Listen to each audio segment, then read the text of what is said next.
Deputetja e Partisë Demokratike, Jorida Tabaku, ka reaguar me anë të një video mesazhi për qeverisjen elektronike. Tabaku shprehet se ky ligj u jep të drejtë të fusin duart në të dhënat e shqiptarëve. Deputetja thotë se qeveria po sjell ligje që të mbrohen nga korrupsioni.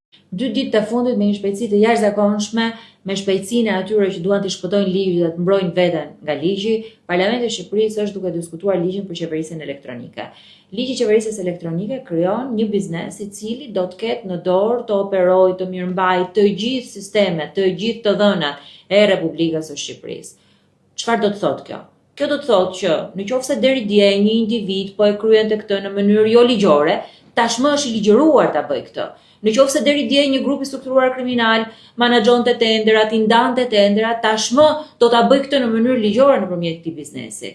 Nëse deri dje të dhënat personale të shqiptarëve ishin të rrezikuara, dosjet hetimore, të dhënat e biznesit, të dhënat e Teamsit, e çdo e dhënë tjetër e Republikës së Shqipërisë, sot janë të ligjëruar që t'i kenë e t'i fusin duart në të dhënat e shqiptarëve. Nëse deri dje Parlamenti i Shqipërisë mbronte interesa biznesi, sillte ligjet sponsorizuara nga bizneset në këtë parlament, sot sjell ligje për të mbrojtur nga korrupsioni. Ky është shteti i kapur. Këtë duhet të ndryshojmë. Ne nuk na duhet një republikë të korruptuarve, nuk na duhet një qeveri të korruptuarve.